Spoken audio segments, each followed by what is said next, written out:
Bonsoir à tous. Alors dans cette vidéo, je vais notamment m'attarder sur cette image qui est à l'arrière-plan d'un des épisodes de Columbo. J'avais fait une vidéo dernièrement qui parlait de cette série et c'est vrai que je m'étais pas trop attardé sur cette capture d'écran. Et en fait, il y a des choses que je voulais développer parce que j'ai pas tout dit. Première chose que je souhaite dire, c'est que il ne s'agit pas du tout ici de vous laisser l'impression que cette série est satanique, particulièrement, que eux aussi sont corrompus.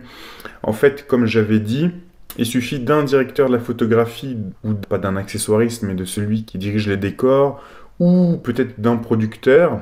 Il suffit d'un élément dans un film qui pourrait par ailleurs faire partie d'une secte ou autre, Scientologie ou Église de Satan, pour en fait inclure certaines idées dans un film. Et parfois, c'est pas du tout ce qu'on pense en premier lieu. C'est-à-dire, on voit un 666 tout de suite, c'est des symboles satanistes, etc. Non, ça peut être l'inverse. Ça peut être aussi, pourquoi pas, je dis pas que là c'est le cas, ça peut aussi être, par exemple, un film financé par les lobbies évangélistes et chrétiens aux États-Unis pour justement expliquer quelque chose. Je vais développer. Vous avez le film Family Man, The Family Man, qu'on peut traduire par le bon père de famille, dans lequel Nicolas Cage joue justement un père de famille qui, selon ses propres actions, va prendre des chemins de vie différents.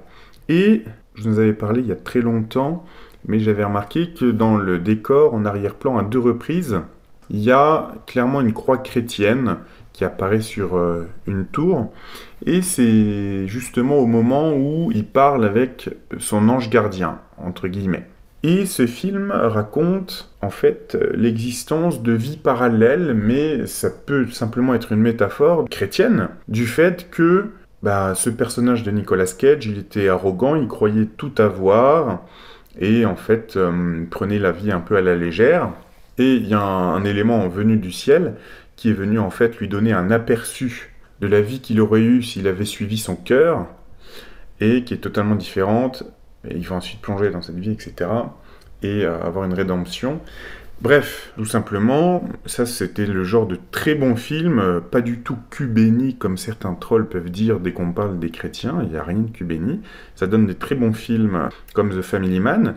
Et à l'époque, on avait encore des financements puissants qui venaient des églises évangéliques, où il y avait une association, je pense qu'elle existe toujours, mais elle est moins puissante aux États-Unis, une association qui est en relation directe avec Hollywood, association qui regroupait les cultes chrétiens aux États-Unis.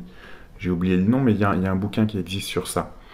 Voilà, là on pouvait facilement imaginer qu'il y avait eu des financements par des associations chrétiennes américaines. Bon, c'est juste un exemple, ok?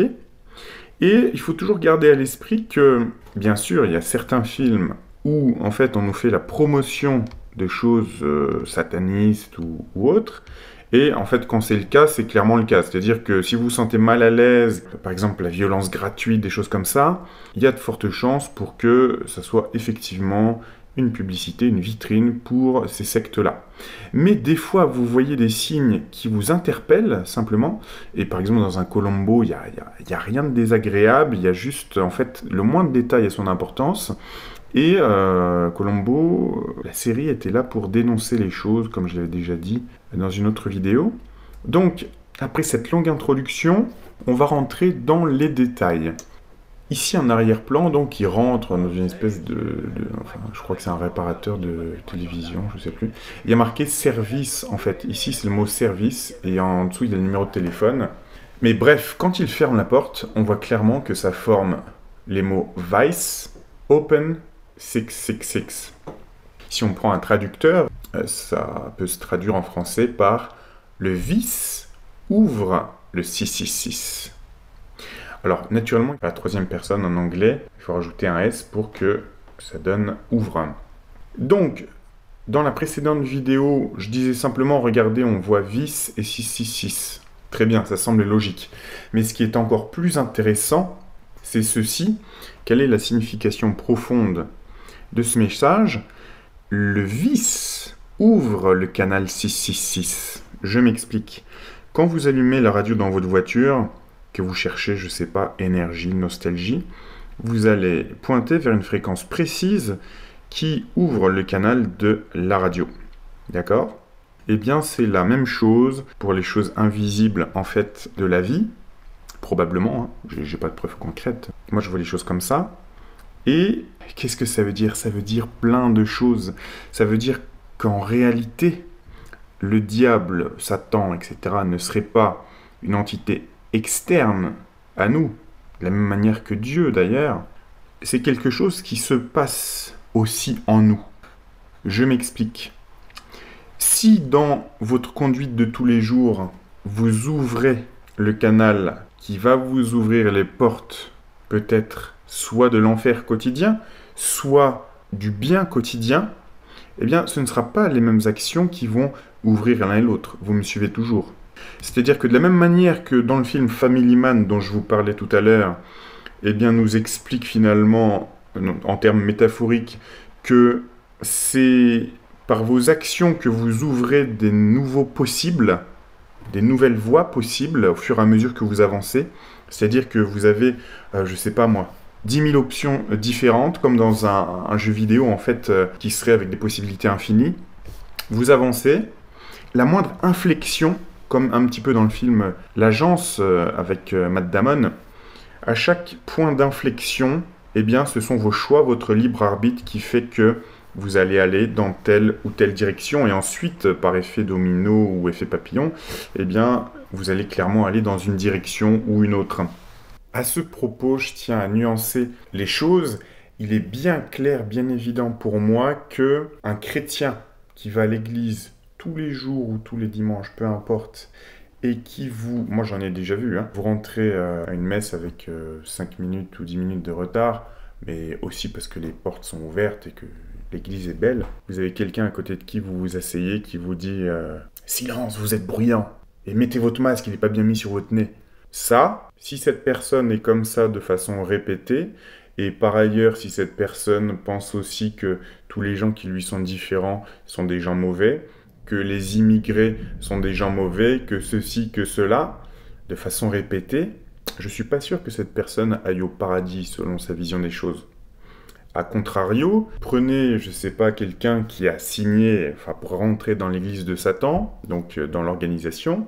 Si cette personne, par exemple, est rentrée pour s'élargir l'esprit ou parce que, justement, cette personne a eu une éducation chrétienne, catholique, très dure, en ayant été, je sais pas moi, au collège ou au lycée jésuite, et que cette personne en a, du coup, sature complètement de la religion, pour elle, c'est quelque chose qui l'opprime, etc. Parce qu'en réalité, ce sont les gens qui, malheureusement, représentaient cette religion qui l'ont opprimée. Bon, eh bien, il se trouve que cette personne-là rentre dans ce genre d'organisation. Mais cette personne, dans la vie de tous les jours, aidera les personnes opprimées. Quelqu'un qui essaye d'aller contre ses a priori, essaye d'ouvrir son esprit pour accepter des gens qui, a priori, ne sont pas sa tasse de thé. Enfin, il me manque des exemples en tête, mais vous voyez quelqu'un qui serait comme ça de manière répétée, même si il ou elle est affilié à l'église de Satan, pour prendre le pire exemple, eh bien, j'ai envie de dire, Dieu ou le diable reconnaîtra les siens. Hein. Si Dieu, il sait très bien que vous êtes quelqu'un de méritant et de bien, peu importe où vous êtes inscrit, eh bien, il vous reconnaîtra. Le diable, s'il sait, peu importe où vous êtes inscrit là aussi, s'il sait qui vous êtes, eh ben, il saura qui vous êtes. Et donc, de la même manière que dans The Family Man, on nous montre que parfois on dévie de la voie du cœur et que, en fait, la vie se charge de nous mettre un peu des bâtons dans les roues quand on prend la mauvaise voie. Alors que quand la voie est bonne, eh bien, c'est fluide. Ok ? Eh bien, de la même manière, là, ce Colombo, ça nous explique peut-être que, par exemple, ceux qui signent un pacte avec le diable, peut-être que ça n'est pas une figure de bouc comme ça qui apparaît à la croisée d'un chemin. Vous voyez ce que je veux dire? Parce qu'il y a des gens qui croient ça, bien évidemment. Chacun croit ce qu'il veut, mais bon, c'est peu réaliste. Ce qui se passe plus probablement, c'est que par vos actions, vous allez ouvrir un canal particulier. J'imagine que quand on dit le vice ouvre le 666, donc le vice ouvre le canal de Satan, eh bien, c'est par exemple quand, de manière répétée, quelqu'un va abuser sexuellement une personne sans son consentement. De manière répétée, quelqu'un va regarder des films pornographiques qui représentent des choses qui salissent des individus. De manière répétée, vous allez ignorer de donner un petit peu de monnaie à un mendiant qu'il mériterait, que vous croisez tous les jours dans la rue. De manière répétée, vous voyez ce que je veux dire? Il y a plein d'exemples qui pourraient nous venir en tête. De manière répétée dans votre entreprise, dans votre travail, vous choisissez la solution du profit pour faire plaisir à l'entreprise et vous ne suivez pas votre cœur et vous ne prenez pas en compte la souffrance que de telles actions peuvent déclencher dans le monde. Ok? Donc j'insiste bien sur de manière répétée, avec une intention claire, et je ne parle même pas des cas où il y a une intention de nuire, etc. Parce que là, c'est directement, on ouvre directement le canal 666. Alors, à ce propos, je vois d'avance venir les trolls satanistes qui vont vous dire que 666 c'est le chiffre de l'homme. Alors, il y a autant d'arguments pour dire que c'est le chiffre de la bête et celui de l'homme, ça dépend en fait qui nous explique ça. En fait, c'est incomplet de dire... je ne vais pas dire qu'une chose est fausse. Tout est vrai, tout est faux, à la limite. Quand surtout les satanistes disent 666 c'est le chiffre de l'homme, par exemple, c'était ce qui était marqué sur la FAQ du site de l'église de Satan aux États-Unis, j'ai fait une vidéo il y a longtemps là-dessus. En fait, oui, 666 c'est le chiffre de l'homme, tout comme 777. En fait, ça veut dire simplement que Satan, il est autant en vous que Dieu. 666 c'est un chiffre que l'homme peut développer ou pas. 777 pareil. Et l'homme peut développer, s'il le souhaite, le mal ou le bien. Enfin, tout ce qu'on met dans le mal ou le bien. Il y a quand même un sens des choses à ne pas dépasser dans cette humanité. Bien sûr qu'on vous dira que le mal pour un autre est un bien, et inversement. Mais vous êtes d'accord avec moi que nous, êtres humains en tout cas, avons une petite notion de ce qui est mal ou bien. Bien sûr, c'est schématique, mais... on est obligé de schématiser tout dans la vie car elle est compliquée. Donc, ce que je dirais un petit peu pour conclure, c'est un petit peu comme la chanson de Depeche Mode Personal Jesus, qui a été reprise d'ailleurs par Marilyn Manson. Eh bien, pour moi, comment ça résonne le titre Personal Jesus? Ça veut dire le Jésus personnel, donc c'est votre propre Jésus. Et ce qui est très très très intéressant, c'est que ce qu'on rapporte des dires de Adam Weishaupt, qui a fondé les Illuminés de Bavière en 1776, eh bien, contre toute attente, vraiment, enfin, quand on fait des recherches approfondies, il disait « Ma mission, notre mission, aura été d'essayer de faire respecter le véritable message du Christ. » Alors, attention, hein. Il disait ça, on ne sait pas s'il était sincère et que c'était vrai, ou si c'était encore un moyen d'embobiner ceux qui ont une bonne conscience. On ne sait pas. Mais ce qui est très intéressant, c'est que, en fait, ce qu'il voulait délivrer, c'était un message gnostique. Le christianisme gnostique, primitif, donc, avant même que le clergé, le Vatican, ne s'organise, ne se forme, et qui aurait été corrompu selon certains chrétiens. Et là, il y a un grand débat. C'est, est-ce que les vrais chrétiens se trouvent au Vatican, ou est-ce que les vrais chrétiens se trouvent dans les résurgences des Templiers ? Est-ce qu'un vrai chrétien, c'était le pape, ou un vrai chrétien, c'était un templier? Ça, c'est un vaste débat. Mais bien sûr que les deux s'affrontent. Et ils ont tous les deux une notion opposée de ce que serait le christianisme. Donc, il ne faut pas s'énerver quand on dit ça.